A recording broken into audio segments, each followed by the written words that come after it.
welcome to the Joy Link, where we empower and inspire others to expand in joy. I'm your co-host, Brian, and I'm joined by the always amazing Julia. How are you?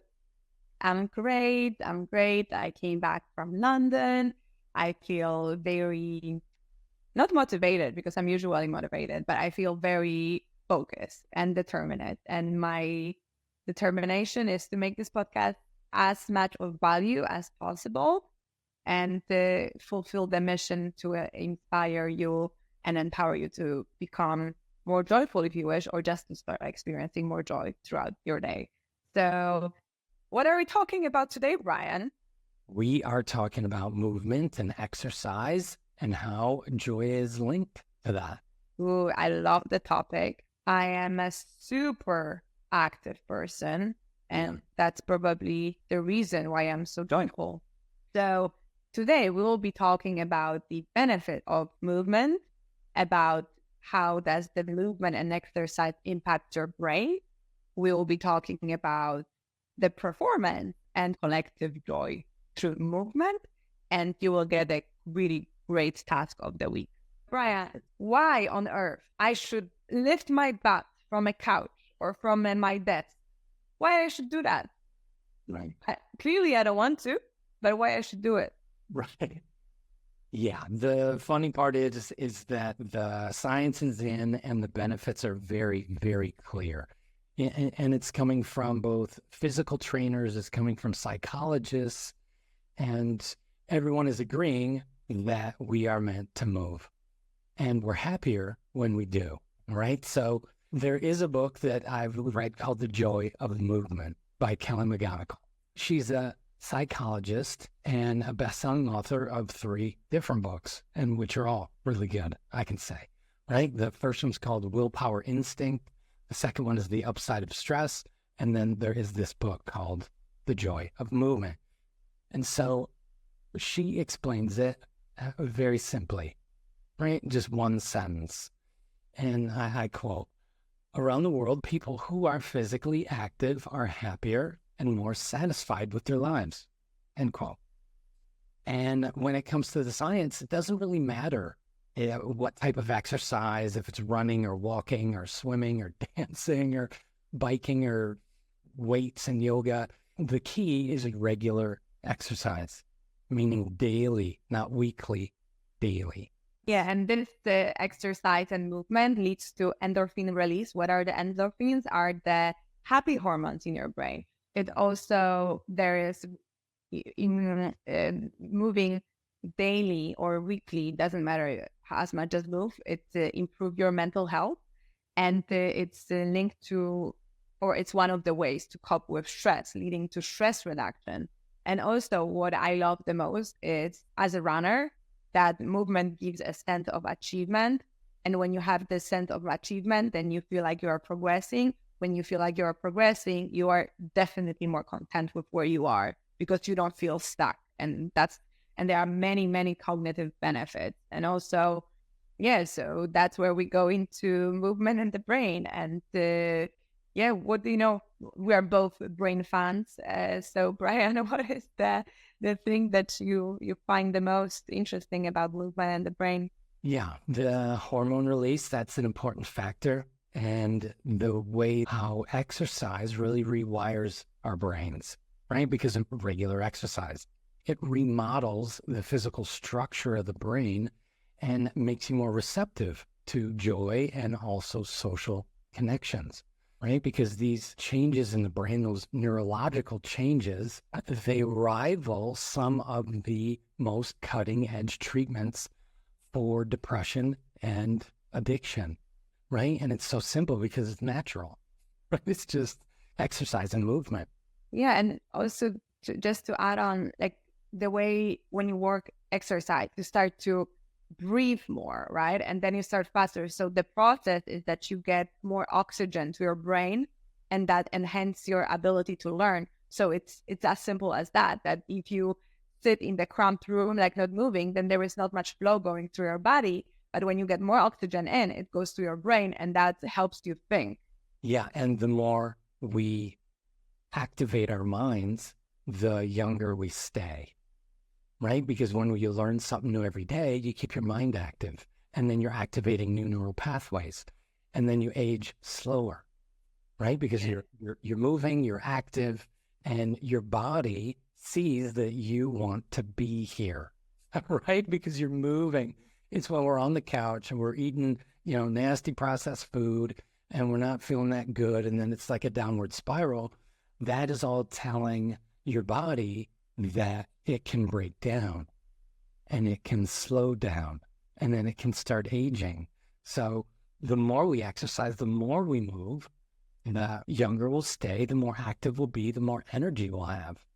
Yeah, and there's exactly, and there is more to it, because for me, like, movement, it's still starting this off-chain reaction, because when you move, your metabolism is better. Then you have it easier to maintain your weight. Then when you move, your skin looks better. It's more just look fresh and young. And then when you move, then your even hair, nails, everything has an impact to it. And then when you move, you sleep better. When you move, you think better. So basically, movement is something that is, for me, personal, like a base of everything that I do. And that's what I prioritize. But it's also like this, and that's kind of, you cannot say there is one link of movement to joy. Like, movement it's impacting every single area of your life. Correct. It's impossible not to, because we are meant to move. So if you don't move, you feel sluggish. When you move, you feel energized. So it was body in motion, state in motion, right? Right. So that's the thing, that the more that's what I love to say, that, oh, but I don't have the energy to exercise. But I'm like, but this is the trick. The more you exercise, the more energy you have. And then even if you don't want to, you go and you still have the energy. So it's so many benefits about it. Right. And then there is this, speaking about not wanting to do something, there is this, actually, Andrew Huberman in one of his episodes was talking about this part of the brain called anterior mid-cingulate cortex. That this is the part of the brain that is actually growing when you do something that you don't really want to do, especially when it's something physical. So when you really don't want to go for a run, or when you really don't want to go to the gym, but you do it anyway, there is a part of your brain that it's growing, and this part is linked to your willpower. And that's what we can observe, that people, that they are goats, right? Like, they are someone that it's inspiring. They're always following through, like, it no matter what, like rain or no rain, sun or no sun, snow or no snow, they are doing things that they set themselves to do it. Like, they are unstoppable, and they don't let the conditions to stop them. And that definitely links to their previous experiences, because nobody in the world will be like, oh, I'm just not giving up. You need to build up that muscle. Right. Yeah, it creates better performance overall, because you're not entertaining that tiny whiny voice in your head that goes, maybe not today. Right? Maybe I'll just sit on my butt. Or no, wouldn't it be nice to grab the chips instead, or whatever it is? And we're actually moving, even though we don't feel like it, right? Because working out, well, I don't feel like working out all the time. It's just, I know it's good for me. So I do it in the mornings, and I build up the energy in the morning so that I can perform well the rest of the day, right? It's just something that is part of my identity of who I am, right? I wake up and I start moving, right? And I usually spend about an hour and a half, right? Doing different types of things, and then boom, then into work and all that fun stuff. Yeah. Work for yourself before you start working for somebody else. Correct. That's it. Yeah. Build your energy before you give your energy to all these different projects. Exactly. And there's this book that John Ratey wrote, A User's Guide to the Brain. And then sounds interesting. Yeah, I would love to read the book. So there was a study that he was talking about, that when the children have the opportunity to run for 15 to 45 minutes before the class, they are less distracted and more attentive to schoolwork. And then these positive effects last until 2 to 4 hours after their workouts. So this is not how school system is set up, like not at all, because usually kids are, like waking up right before school, running, sitting for a few hours, and then maybe during the break they run if they are not on their phone. So that's just not how it's set up. But even like the adults, they are not set up in this way, because Right. so many people, they don't even have the standing desk, or even worse, they have standing desk, but they don't use it. Oh, So, right? So it's so much of it. So it's like 15 to 45 minutes. So you can start with 15 to move for 15, and then you are more focused for 2 to 4 hours. I think it's a definitely great deal. right. Yeah. And the science also says that you can get up to a 12-hour mood boost from continuous exercise for 30 minutes. So that's another reason to do it in the morning, because then you can reap the benefits of that 12-hour mood boost. Also, when it comes to actual movement, when we track it, like you were saying before, then you can be motivated because you know you're not stuck, you're building. And by tracking it, we can make sure that we're sticking to our protocols. If we have a certain group of practices that we do, right? So during the day, I am tracking my steps. The latest science tells us that we need 6,500 steps per day so that we avoid depression and chronic diseases, right? And then they looked into the average American, and they're getting about 4,500 steps.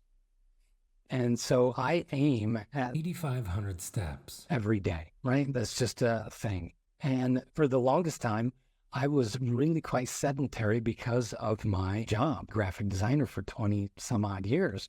And what that job wants to do is it wants to park you in your seat, right? And then 10, 12 hours.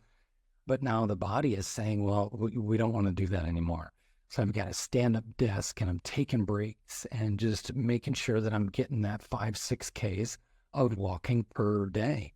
And I'm getting a ton more energy and actually a lot more work done as well, working more efficiently with the time. Exercise is really an important part of performance as well.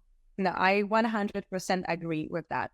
The same study that I said about the kids were looking into, like, the science was showing that it's improving memory. And here, where is the link to joy? That it's having like more movement makes you have more positive outlook on life. Yeah, you bet. And it's because of those endorphins you were talking about. When the science calls them the hope molecules. So yeah, it's funny that the paradox. Yeah, it's like the opposite thing that is true. So if you're not feeling like working out, then that's exactly when the best time to do it, right? Because you're going to feel better by working out. I like how it sounds, hope molecules. Yeah, there's a few different endorphins come out because of exercise. And then also the studies that find when we exercise and move with others too, right? Yeah, because that's what you wanted to talk about, collective movement. I'm so curious about it. Right. It's, well, the term that, and going back to Kelly McGonagall's book, the term is collective joy. And she calls it collective effervescence, which is like a wild word, right? You never get to use that one, effervescence. So that is the science of how moving in unison with others creates a deeper sense of joy and unity. So that's why having fitness friends or being on team sports can make you feel like family, and it creates more joy.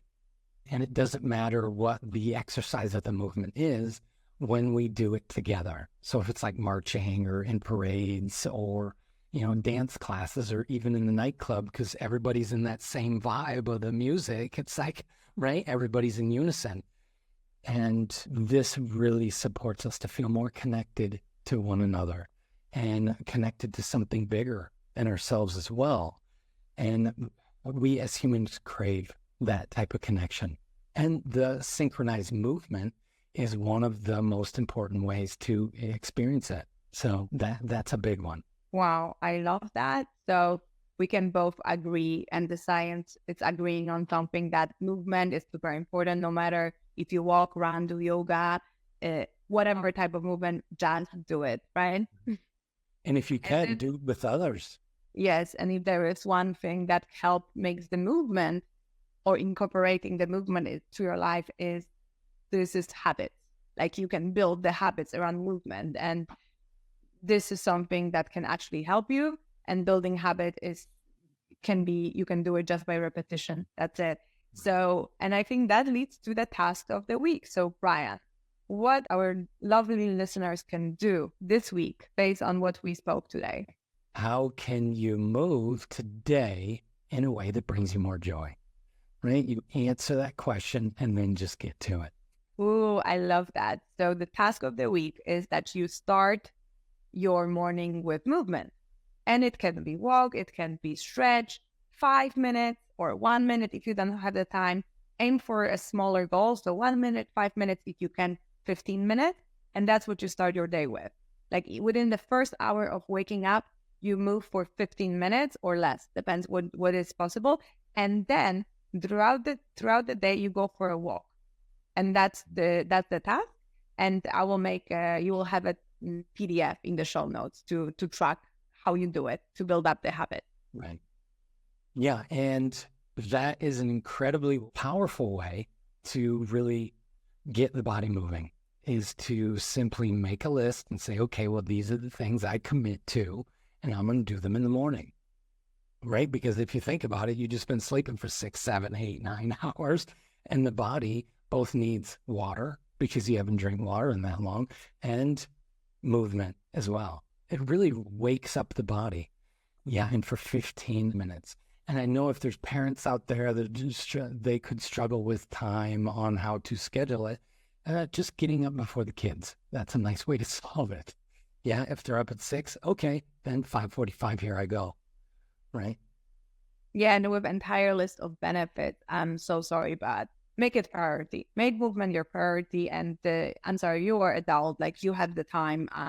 You spend the time what you want to. And then if you question if you don't have the time, then check your screen time on your iPhone and tell me again that you don't have your 15 minutes to move, because then right, you don't listen. Like you don't listen about the benefits. Literally, like the movement, it's a start of every freaking thing in your life. So if you don't have time to move, then you will have the time to see the doctors in the future. That's it. right. You will need to make the time to do that, because that's how it works. And this is, I really like, because I think a lot of people, they don't think long term. So this is what I usually say, that there is dependency. If you move, then you go towards like, okay, I'll be kind of in shape. If you don't move, you don't stay the same. You don't maintain the level. You are declining it. So what I like to say that, okay, now you don't move, no consequences, maybe a little bit back pain, knee pain, who cares? But then in 10 years, who knows if you will be able to lift your own kid, or who knows if you would be even able to have kids, like who knows if you, or in 15 or 20 years, who knows if you could be, like play with your grandchildren the way how you want to play, run after them. Because if you don't start doing something today, like there is no magic happening that out of the sudden in 10 years you will be fit if you do nothing. Like forget about that. It's not going to happen. Habits makes it easy. Yeah. And what you said about doing it just a little bit each day, that is something that's called the compound effect. So it doesn't have to be like, hey, I need to spend 2 hours doing it. Also, it can just be 1 minute each day. And then over a week, next week, it's 2 minutes, right? And then you're compounding over time. And there are some really, really good books about habit forming as well, like micro habits, mini habits, tiny habits, or no, it's atomic habits as well. And they're all stating about the same thing when it comes to habits. Start ridiculously small.